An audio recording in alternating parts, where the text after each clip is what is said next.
সেই কুন্তল গোস্বামীকে আমরা ৩-৪ জন মিলে ডেকে এনে জেনারেল সেক্রেটারি করি।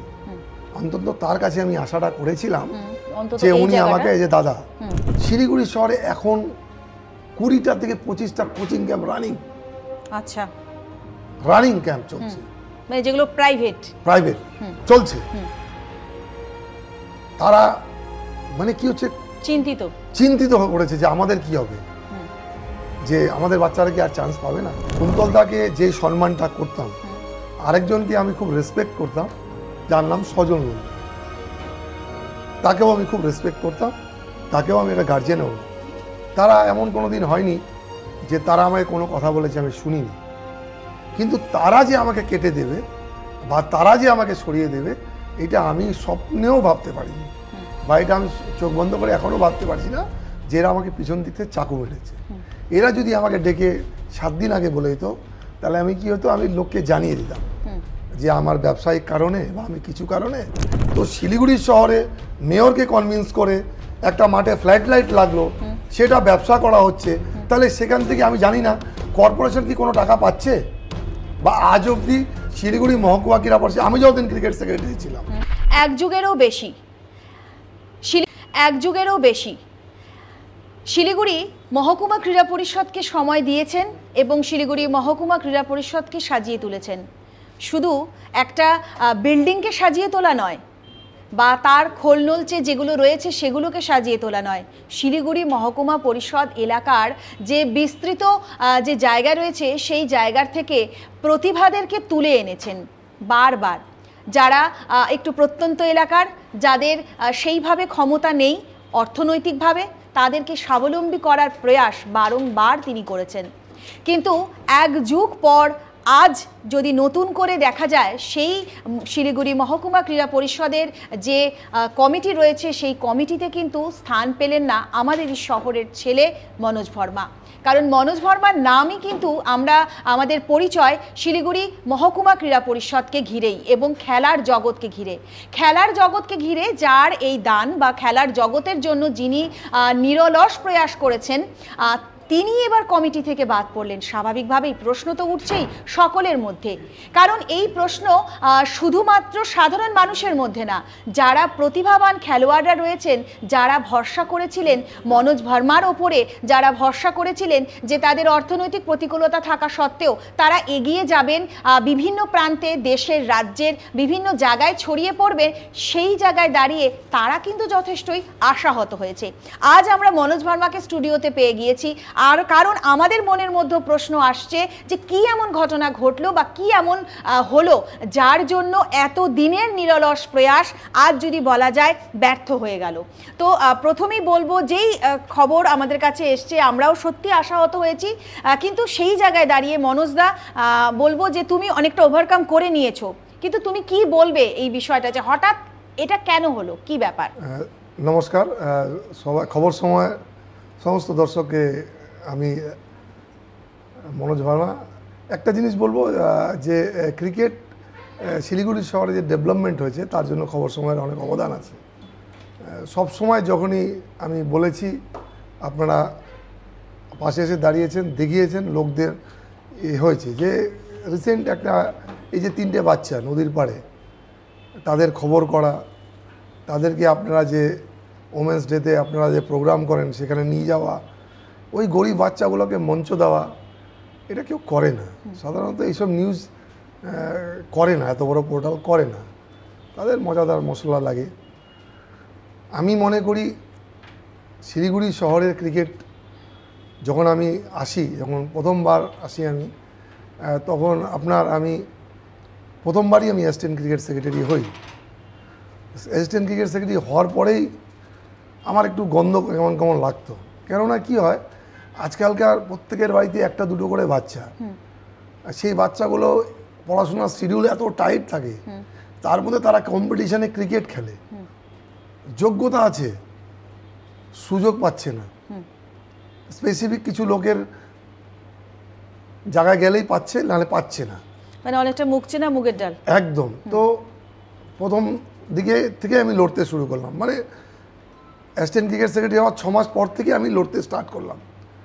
তখন আমার জেনারেল সেক্রেটারি ছিল অরূপ রতন ঘোষ, আমি তাকে বলেছিলাম যে তুমি যখন আমাকে অ্যাসিস্ট্যান্ট ক্রিকেট সেক্রেটারি করেছো তাহলে কিন্তু আমারটা শুনতে হবে, পুরোটা না শোনো কিন্তু কিছুটা আমাকে শুনতে হবে। তো ও বললো ঠিক আছে। ওখান থেকে আমি লড়াইটা আস্তে আস্তে আস্তে আস্তে স্টার্ট করলাম। স্টার্ট করতে করতে দেখতাম যে ধরুন আন্ডার 14, আন্ডার 15, আন্ডার 17, 19 যে যে ডিস্ট্রিক্টের টিমগুলো হতো মেজর একটা ক্লাবের অধিপত্য থাকতো, কিন্তু এমন যে না অন্য ক্লাবের ট্যালেন্ট নেই, কিছু নেই। আমি কাউকে ছোট করে বলছি না, আমার বক্তব্য হলো আমি সবসময় তখন থেকে আমার একটু ছিল লোকের, তখন গেলাম আমি যখন এটা ধরতে শুরু করলাম তখন আস্তে আস্তে লোকের মনে আশা জাগতে শুরু হলো যে মনোজদা যখন এসছে বোধহয় কিছু হবে। আর ইন জেনারেলি আপনি দেখেছেন আমি একটু ভোকাল সবসময়, একটু আমি চাই যে আমি যে জায়গাটা আছি একটু ভালো কাজ হোক, এটা আমার টার্গেট। কতটা কী করতে পারছি আমি জানি না। ওইখান থেকে লড়তে লড়তে লড়তে লড়তে আমি তারপরে অ্যাসিস্ট্যান্ট জেনারেল সেক্রেটারি হই। তারপরে আমি কোভিড আসে, কোভিডের মধ্যেও আমি ক্রিকেট করি। তারপরে আমাকে দুটো টার্নে ক্রিকেট সেক্রেটারি হয়।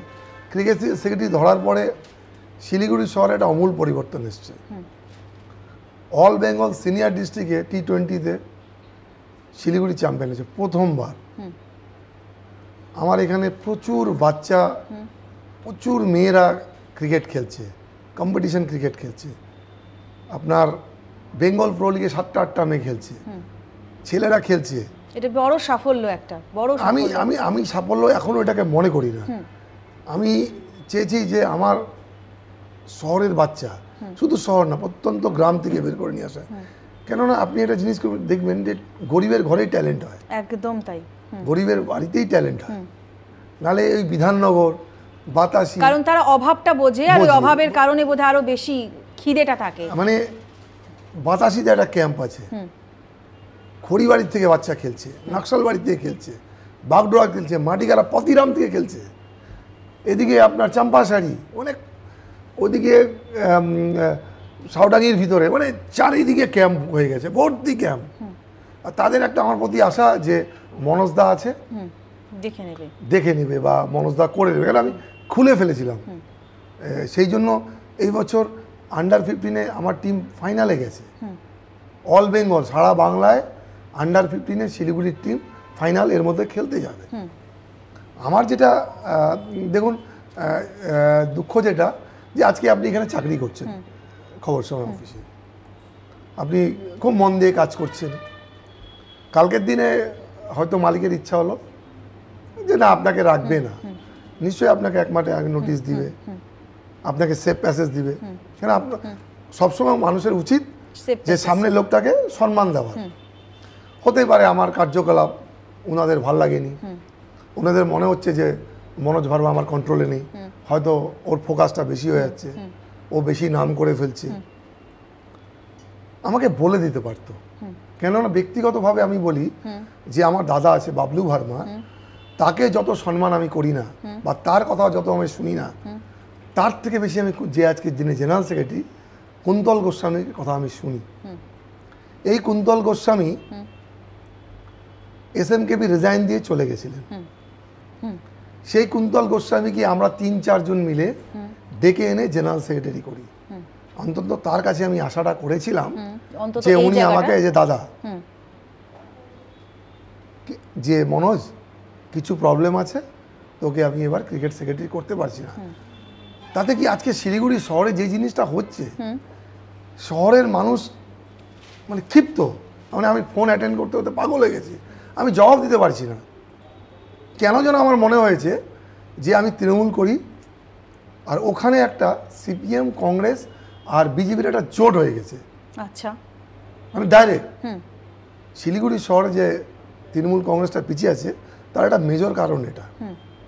কিন্তু আমি মনে করি যে খেলাধুলায় পলিটিক্স আসা উচিত না, একদমই নয়। কিন্তু এই যে এই প্রশ্নটাকেই, মানে এই রেশটাকে ধরেই যদি আমি একটা প্রশ্ন রাখি, যে যে জোট সম্ভাবনার কথা আপনি বললেন, তো সেই জায়গায় দাঁড়িয়ে কি মনে হচ্ছে যে এই জোটটা কি করে পসিবল হলো? কারণ ওখানে তো একটা পক্ষ বা একটা অংশর বা একটা বড় অংশ মনোজ দার ওপর ভরসা ছিল বা তাদের মনোজ দার প্রতি তাদের আলাদা আশা ছিল, তো সেই বড় অংশটা এখানে কেন সেইভাবে সেই ভূমিকা পালন করতে পারলো না? আপনাকে একটা কথা বলি আমি, আপনি কাজ করছেন, আসছেন মানে একদম খোলা মনে যে আপনি খবর সময়কে আপডেট করবেন। আমারও সব সময় ছিল যে ক্রিকেটটাকে আমি এক্সট্রিম জায়গায় নিয়ে চলে যাবো, টপ শিলিগুড়ি শহরে। কেননা সিএবি থেকে যারাই আসতো তারা বলছো নর্থ বেঙ্গল থেকে প্লেয়ার তুলতে হবে, তাদের নর্থ বেঙ্গলের প্রতি আগে প্রচুর প্লেয়ার, ঋদ্ধিমান, রিচা, শিবশঙ্কর পাল, কামাল হাসান মন্ডল, অনেক প্রচুর প্লেয়ার, সেটা হঠাৎ করে সাপ্লাই লাইনটা বন্ধ হয়ে যায়। তো আমার নিজের মনের থেকে হতো যে কেন, কারণে স্টপ গ্যাপটা কেন বন্ধ হচ্ছে, গোড়ায় ঢুকতে হবে। শিলিগুড়ি শহরে এখন 20টা থেকে 25টা কোচিং ক্যাম্প আচ্ছা রানিং ক্যাম্প চলছে, মানে যেগুলো প্রাইভেট চলছে। তারা মানে কি হচ্ছে, চিন্তিত হয়ে পড়েছে যে আমাদের কি হবে, যে আমাদের বাচ্চারা কি আর চান্স পাবে না। তারা আমাকে ফোন করেছে, বলছে এইবার এই যে কথাটা বলছি, যিনি জেনারেল সেক্রেটারি তিনি কংগ্রেস করেন, অটোমেটিক নর্মাল উনি যেহেতু সবসময় জানবেন কংগ্রেস সিপিএম তৃণমূলের শত্রু, আমি টিএমসি করি, ফ্রন্ট পেজ থেকে করি।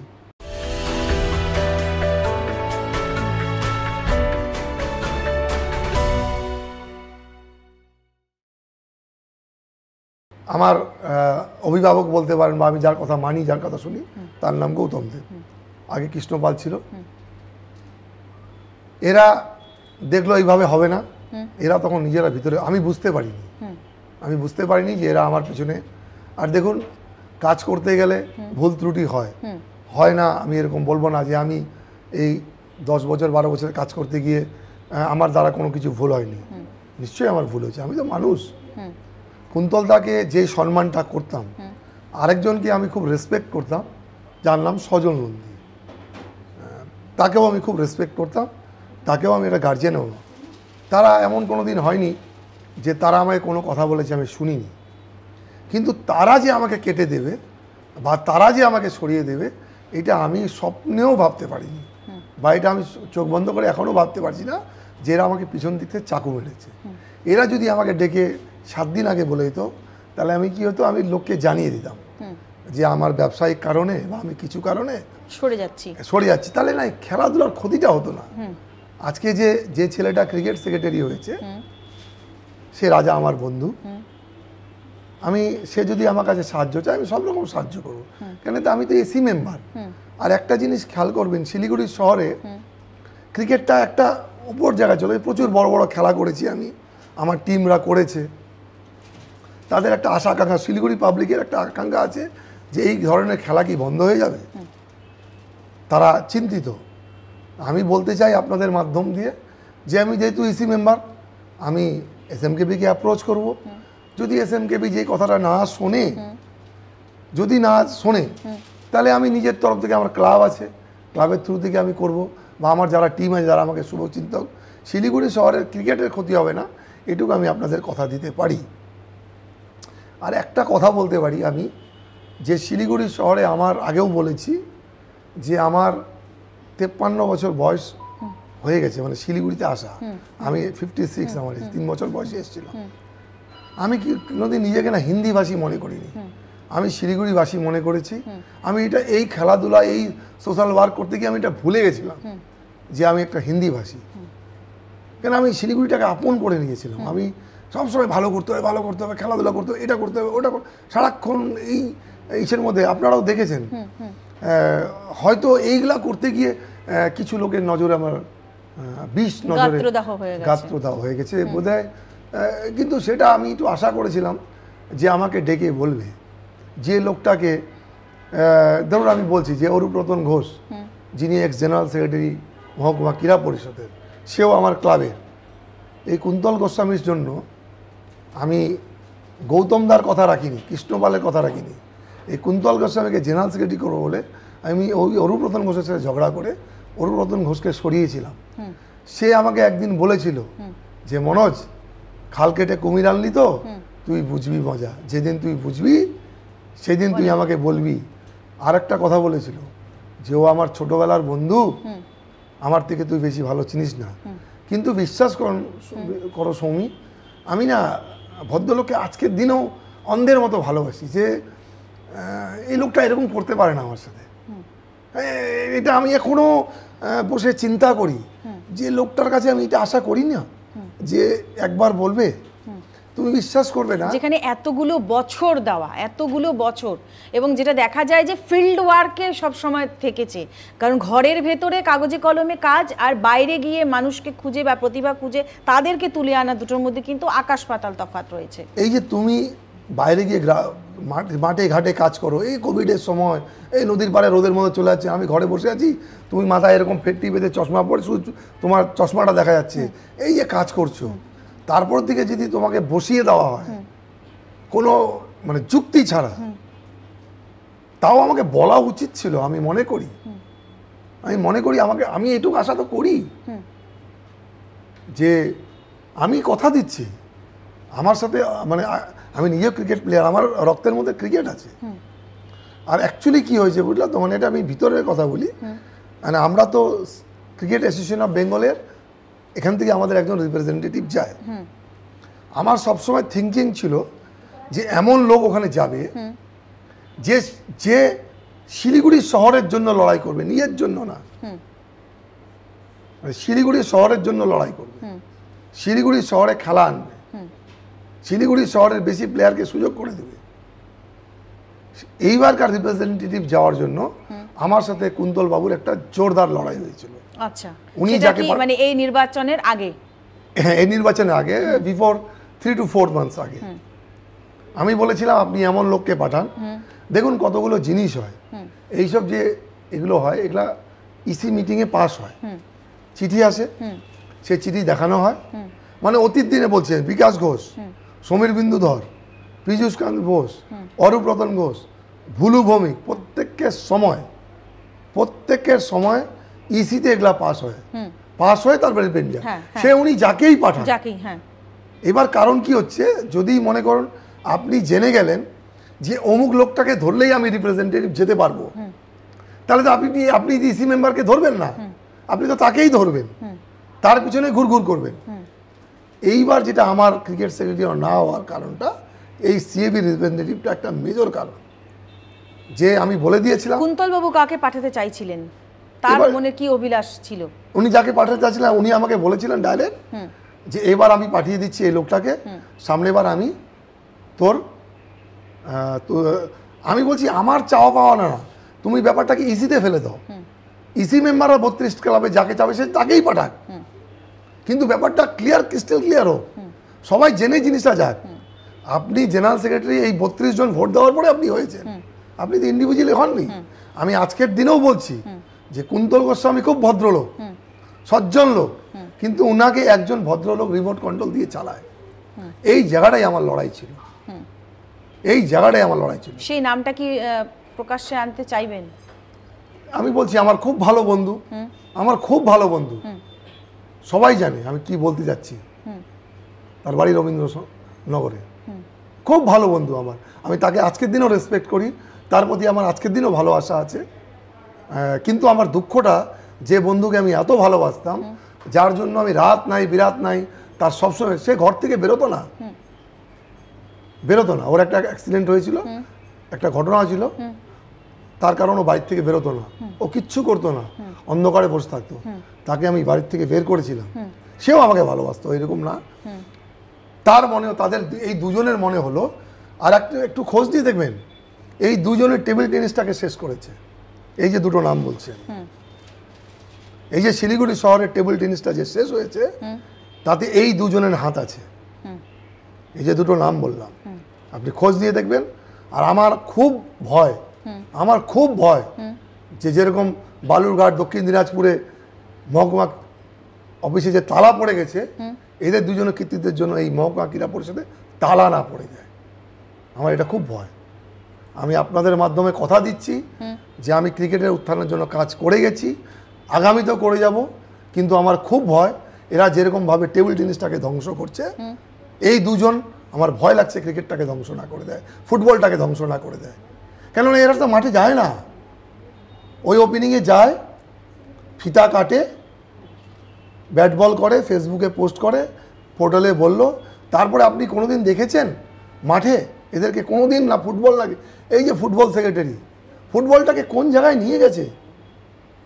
6টা-7টা ছেলে এই ন্যাশনাল খেলছে, মেয়েরা চান্স পাচ্ছে, মেয়েদের ফুটবল শুরু হয়েছে, ব্লক ফুটবল করেছে, তাকে আপনি সরিয়ে দিলেন কেন?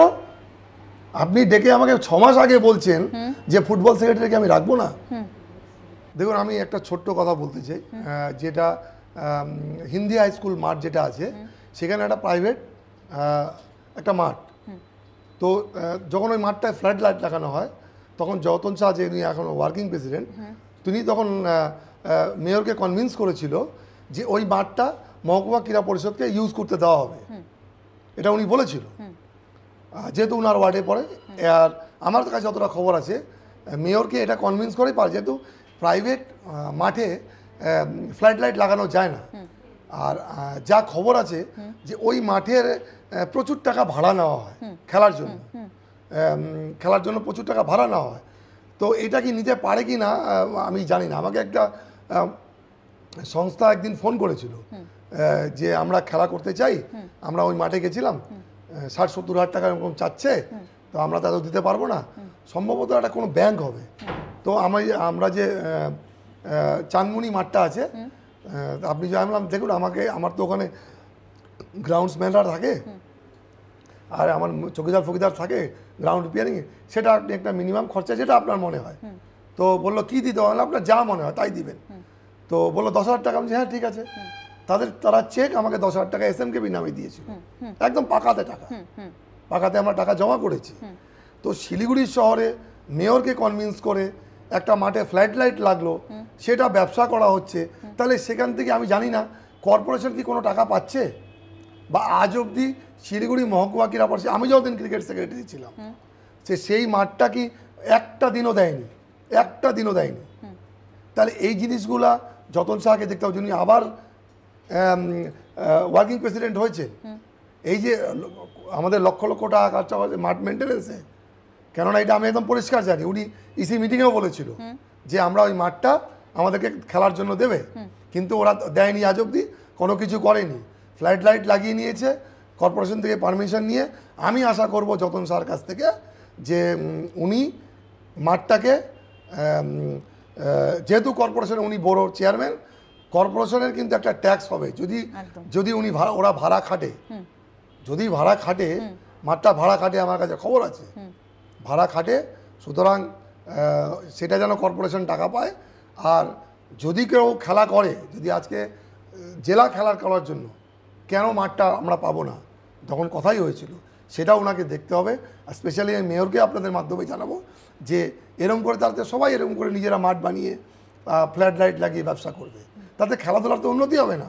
আর ওখানে তো আপনার উন্নতি হচ্ছে না তো খেলার। এর মধ্যে আপনার ক্রিকেট খেলা হলো, টেস্ট ম্যাচ দেখলাম পিঙ্ক বলে 12 জন, 11টা প্লেয়ার 12 জন বল করছে, ওনারা নতুন করে নিয়ম করে দিয়েছে, মানে ICC থেকেও বড় হয়ে গেছে ওরা। তো এগুলো জিনিস শিলিগুড়ি শহরে বন্ধ করতে হবে। ক্রিকেট নিয়ে যে ছিনিবিনি, ক্রিকেটটা তো শিলিগুড়িতে রিচা রিদ্ধির শহর, যে কেউ একটু বেনিফিট দিয়ে দিল আর ক্রিকেট নিয়ে যা মনে হয় তাই করলো, এগুলো কিন্তু সবাই মিলে বন্ধ করলেই তাহলেই শহরে ক্রিকেট ভালো হবে। আমি আবার মেয়রকে অনুরোধ করব যে এই জিনিসগুলো একটু আপনি দেখুন। শেখার মধ্যেও কি এই দুজনই রয়েছে? একদম এই দুজন। আমি তো সেই জন্য বলছি যে যেইভাবে টেবিল টেনিসটা শেষ হয়ে গেল শিলিগুড়ি শহরে, আপনারা বলেন না যে টেবিল টেনিসটা শেষ হয়ে গেল, কি করে শেষ হয়ে গেল? এই গ্রুপিজম করে এরা টেবিল টেনিসটাকে শেষ করলো। এটার কারণটা কি? যে একটু আগে যেটা আপনি বললেন যে প্রচুর প্রাইভেট এমন অর্গানাইজেশন বা এমন সংস্থা তৈরি হয়ে যাচ্ছে যারা ঘরে ঘরে শেখাচ্ছে, সেটারই কি কারণ এটা? না না না না না না, কারণটা কি হচ্ছে? কারণটার সবসময় আপনাকে পজিটিভ থাকতে হবে। আজকে আপনার চ্যানেল এরকম এক্সট্রিম জায়গায় চলে গেছে, কারণটা কি? আপনার editor and your hands all are positive, সবসময় যে আমাকে আগায় নিয়ে যেতে হবে। আজকে এই ছোট বাচ্চাটা ক্যামেরাম্যানে কাজ করছে, একে এই সুযোগটা দিচ্ছেন, ওর যে বাড়ছে, আমি তো এই কাজটাই করছিলাম, এরা এটা না, বেশি বাড়তে দেওয়া যাবে না, বেশি হাইলাইটেড হয়ে যাচ্ছে। আজকে যেরকম আমার কোনো ব্যাপার না, আমি ভরা মিটিংয়ে স্নেহাশিস গাঙ্গুলিকে বলে দিলাম, স্নেহাশিস গাঙ্গুলি এসেছিল, আমি ডাইরেক্ট সবার সামনে বলে দিলাম যে আমার শিলিগুড়ি শহরে একটা ছেলে কেন চান্স পাবে, যখন শিলিগুড়ি সবিস্কো শিলিগুড়ির নাম, তাহলে শিলিগুড়ি থেকে বেশি ছেলেরা চান্স পাবে না? আমি সবার আমার ওই ব্যাপারটাই নেই যে কে কী ভাবলো। আমি এই শহরে জন্ম হয়নি, কিন্তু এই শহর আমাকে অনেক কিছু দিয়েছে, সুতরাং এই শহরের জন্য আমি লড়াই করব। আমার আক্ষেপ, আমার দুঃখ যে আমাকে একবার বললো না এত বড় সিদ্ধান্ত। আচ্ছা, যারা ক্যামেরার ওপারে আছে তারা হয়তো এই বিষয়টা অনেকের কাছে ধোঁয়াশা হবে যে এই যে মানে কমিটিতে মানে ইসিতে রয়েছেন, কিন্তু যেটা মানে একটা পদ হোল্ড করে সেই জায়গাটাতে নেই, এটা কেমনভাবে হয়? মানে এটা কি ভোটাভুটির মাধ্যমেই এটা হয়েছে, নাকি নিজেদের মধ্যে তারা পরিকল্পনা করে এটা ডিসিশন নিয়েছে, কিভাবে হয়েছে? না, এটা অ্যাকচুয়ালি 31টা ক্লাব আছে, 31টা ক্লাবের প্রতিনিধি আসে, 31টা ক্লাবের প্রতিনিধি আসে, সেখান থেকে একজন করে হয়, সেখান থেকে ইসি কমিটি হয়, 12 জন কোঅপশন করা হয়, এসডিও থাকে, পিডব্লিউডি ইঞ্জিনিয়ার থাকে, এসএমসির সেক্রেটারি থাকে, সবাই এই নিয়ে একটা 52 জন 53 জনের কমিটি হয়, তারাই ভোটাভুটি করে। কিন্তু এটা ইলেকশন হয়নি। আচ্ছা, এটা সিলেকশন হয়েছে। যদি আরেকটা প্যানেল পড়তো তাহলে হতো। এরা মানে আমি ধরতে পারিনি, এরা গুছিয়ে ফেলেছে। আমার কিছু অ্যাক্টিভিটিসকে এরা ক্যাশ করেছে। Every drop of water counts. SBM Gold's water tank is the most sustainable and durable water storage solution available. Our hashtag Asli Commitment. তার মানে যারা খুব ক্লোজ ছিল তারাও হয়তো এটার পেছনে রয়েছে। হ্যাঁ, এই দুজন মেন মাথা হলো এই দুজন, এই মাথাটাই হলো দুজন। করুক, আমি তো মনে করি যে সারা জীবন তো আমি ক্রিকেট সেক্রেটারি থাকবো না, বা থাকার প্রশ্ন ওঠে না। পোর্টফোলিও একটা লিমিট অবধি হয়। আমার প্রশ্ন যে আপনি সব ক্লাবগুলোকে ডেকে সিদ্ধান্ত নিতেন, সবার সামনে সিদ্ধান্ত নিতেন যে আমরা এই সিদ্ধান্ত নিচ্ছি, ইয়েস অর নো। তাহলে আজকে শহরের দূর দূর ছাই হচ্ছে। সোশ্যাল মিডিয়াতে দেখুন, আমি যখন লাস্ট একটা পোস্ট করেছি অ্যাজ এ ক্রিকেট সেক্রেটারি যে আমি আজকের দিনে লাস্ট আমি ছেড়ে দিচ্ছি, আপনি দেখুন মিঠু, তপন বাওয়াল, কে ফোন করছে না আমাকে যে ক্ষতি হয়ে যাবে ক্রিকেটটার, তুই ক্রিকেটটাকে নিয়ে গেছিস। প্রচুর লোক গৌতম দার কাছে গিয়ে বলেছে যে মনোজকে ক্রিকেট সেক্রেটারি করাও। কিন্তু আমি আপনাকে বলছি, আমি কেন গৌতম দেবের কাছে গিয়ে আমি আমার পদের জন্য তদবির করব? কেন করব? আমি গৌতম দেব আমাকে ফোন করেছিল, আমি বলেছি না দাদা, আমার ভালো বন্ধু রাজা, আপনি তাকে করে দেন। আমি তদবির কেন করব? আমি আমার ব্যবসা বাণিজ্য ফ্যামিলি সব টাইম দেওয়া বন্ধ করে দিয়েছিলাম। 6-7 মাস আমি মাঠে পড়ে থাকতাম।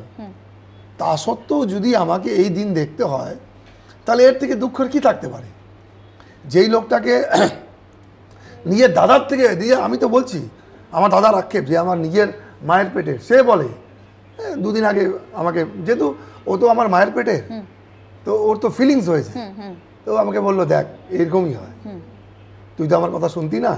আমি তোকে বলছিলাম যে তুই কুন্তলকে চিনিস না, আমি কুন্তলকে চিনি। কিন্তু একটু কথা দিচ্ছি আপনার চ্যানেলে, কুন্তল বাবু, আপনি হয়তো আমাকে অপমান করেছেন, কিন্তু আমি আপনাকে অপমান করব না। আপনার যেই সম্মানটা আমার সাথে ছিল, সেই সম্মানটাই আপনার কাছে থাকবে। সজল নন্দীকে আমি এই কথাটা বলছি যে আপনি অসম্মান করেছেন আমাকে, কিন্তু আপনাকে আমি অসম্মান করব না। মানে তার মানে কোথাও না কোথাও এটা তো একটা হয় যে এটা সিলেকশন বলেই এটা হলো, এটা যদি ইলেকশন হতো তাহলে হয়তো পুরোপুরি রেজাল্টটাই উল্টো হতো। আমি গুছিয়ে নিতে পারতাম, আমাকে জানায়নি, সেই জন্য আমাকে জানায়নি, সেই জন্য আমাকে জানায়নি। কেউ যদি মনে করে যে মহকুমা ক্রীড়া পরিষদ তার মরিষি পাট্টা, সে ভুল করবে, সে ভুল করবে। মরিষি পাট্টা কারো কোনোদিন থাকে না। তাহলে আরও একটা কোশ্চেন এখানে উঠে আসছে যে তৃণমূল কংগ্রেস আপনি করেন বা একটা রাজনৈতিক কর্মী হিসাবে আপনি রয়েছেন, এবং সেটা খুব সামনাসামনি ফ্রন্ট ফেজে গিয়েই আপনি করছেন। তো সেই জায়গাটাতে দাঁড়িয়ে কি এখন কি মনে হচ্ছে শিলিগুড়ি মহকুমা ক্রীড়া পরিষদে যারা এখন রয়েছেন তারা কি এই পার্টির থেকে বিলং কেউ করছে না? যারা যারা এখন এক্সিকিউটিভ র্যাঙ্ক যারা হোল্ড করছেন, একজন ওয়ার্কিং প্রেসিডেন্ট, তো এটাতে কোনো সমস্যা আসতে পারে বলে মনে করছেন? না, এটা দেখুন, আপনাকে বলছি না, আমি যদি হাতে পায়ে ধরতাম, আমার কোনো অসুবিধা ছিল না। আমি হাতে পায়ে ধরে কেন ক্রিকেট সেক্রেটারি হবো? আমি হাতে পায়ে নিজের পকেটে টাকা খরচা করব, মানুষের পাশে দাঁড়াবো, রোদে রোদে ঘুরে বেড়াবো, প্লেয়ার স্কাউটিং করব, ক্যাম্পে ক্যাম্পে গিয়ে বলবো তোদের বাচ্চাকে পাঠা, ওপেন নেট করাচ্ছি, মেয়েদের ক্যাম্প করাবো, সিনিয়র প্লেয়ারদের ধরে এনে কোচেস করব। আজকে 20টা কোচ গিয়ে সই করে মেয়রকে দিয়ে এসছে যে মনোজ ভার্মাকে ক্রিকেট সেক্রেটারি করা হোক।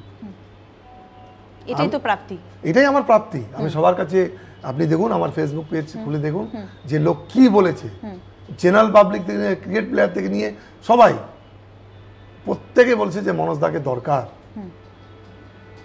আপনি ক্রিকেটটাকে শেষ করে দিবেন যেভাবে টেবিল টেনিসটাকে শেষ করলেন, ফুটবলটাকে শেষ করে দিবেন। তাহলে আগামীতে এখন মনোজ ভার্মার কি থাকবে তার মানে ভাবনা বা তার কল্পনা আগামীর জন্য?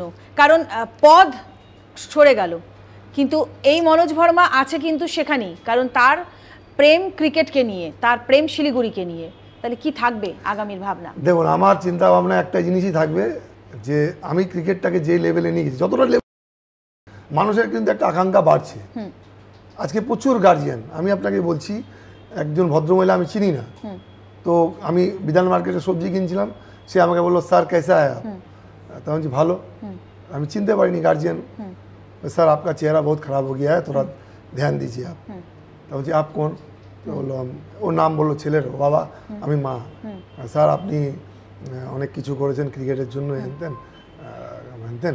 তা ওনার একটা প্রবলেম হচ্ছে, ওনার ছেলে ডন বস্কোতে পড়ে, ও আমাকে বললো কিছু প্রবলেম, স্যার আপনি যদি এটা করে দেন আমাকে, তাহলে আমার ছেলেটা একটা স্কুলে ভর্তি হয়ে যাবে। আমি বললাম ঠিক আছে সন্ধ্যাবেলা আসুন, আমি সন্ধ্যাবেলায় করে দিয়ে দিয়েছি। তো এই যে মানুষের আশাটা বাড়ছিল যে মনোজকে ফোন করলেই কাজটা হয়ে যাবে, কারো সার্টিফিকেট লাগবে, কোনো স্কুলে জমা পড়বে, কেউ 10 বছর আগে ক্রিকেট খেলেছে তার সার্টিফিকেট হলে সে একটা এক্সাম দিতে যাচ্ছে, আমি লেট করতাম না, আমি সঙ্গে সঙ্গে করে দিতাম। আমি মনে করি যে আমার দ্বারা যদি কারো কোনো কাজ হয় আমি নিশ্চয়ই করব, কিন্তু চিন্তা করবেন আমাদের এখানে অনেকে আছে পোর্টফোলিও হোল্ডার, তারা ওই কোনোদিন মাঠে যায় না, কোনোদিন মাঠে যায় না, কিছু বেবি ফুড দেওয়া আছে, এক্সপায়ারি দিয়ে দেয়, মাঠে যাবে না, ওপেনিংয়ে দিনই যাবে, প্রাইজ ডিস্ট্রিবিউশন থাকবে। মহকুমা ক্রীড়া পরিষদের বছর হয়েছে 75 ইয়ার্স, পাশের জেলা কুচবিহার সন্দীপ পাতিলকে এনে এত বড় প্রোগ্রাম করেছে। শিলিগুড়ি শহর কলকাতার পরে 75 বছরে একটা প্রোগ্রাম হয়নি মহকুমা ক্রীড়া পরিষদের। আপনি ভাবতে পারেন, একটা যুগের যুগ। দেশবন্ধু ক্লাব 75 বছরে এতগুলো প্রোগ্রাম করলো, আপনারা নিজেই গেছেন, নিজেরাই কাভারেজ করেছেন। মহকুমা ক্রীড়া পরিষদ 32টা ক্লাবের। তাহলে আপনি মনে করেন না যে মহকুমা ক্রীড়া পরিষদের জেনারেল সেক্রেটারির কোনো দায়বদ্ধতা থাকে? উনি করতে পারলেন না, উনি মেয়রকে একটা রেখে একটা কমিটি করে সারা বছর ধরে প্রোগ্রাম, সেই জিনিসটা আমি আর ফুটবল সেক্রেটারি সৌরভ ভট্টাচার্য এই অক্টোবর মাসে প্রত্যেকটা ইসি মেম্বারকে একটা করে ট্র্যাক স্যুট আর একটা করে গেঞ্জি দিয়েছি। সৌরভ ভট্টাচার্য নিজের পকেটে টাকা দিয়ে টি শার্ট দিয়েছে প্রত্যেককে। আমরা এরকম কাজ করতাম, আমরা যে বেশি নাম করে ফেলেছি এটা আমাদের কাল হয়ে গেছে, এটা আমাদের নজর। আমাকে 6 মাস আগে সজল নন্দী আমাকে ওর ঘরে বসে বলেছিল যে তুই সৌরভের সাথে মেশা বন্ধ কর, সৌরভ কিন্তু ফুটবল সেক্রেটারি থাকছে না। আচ্ছা, আমাকে বলেছিল ওর ঘরে বসে, তুই মিশিস না। আমাকে এটাও বলেছিল তোর আমার ক্লাবের সেক্রেটারি উজ্জ্বল মিত্র, বাপ্পা পাল, তাদের সাথে মিশতে না করেছিল আমাকে, মানে আমি শুধু ওর সাথেই মিশি। আপনি এই সব লোক মানে ডিক্টেটরশিপের লেভেল চিন্তা করেছেন আপনি? আজকে ভিএনসির মতো ক্লাব, দেশবন্ধুর মতো ক্লাব, শিলিগুড়ি শহরের ঐতিহ্য, ভিএনসি ক্লাব একটা মানে শিলিগুড়ি শহরের একটা মুকুট, সেই ক্লাবের কোনো প্রতিনিধি পোর্টফোলিও হোল্ডারে নেই, দেশবন্ধুর কেউ পোর্টফোলিও হোল্ডার নেই, স্বস্তিকার নেই।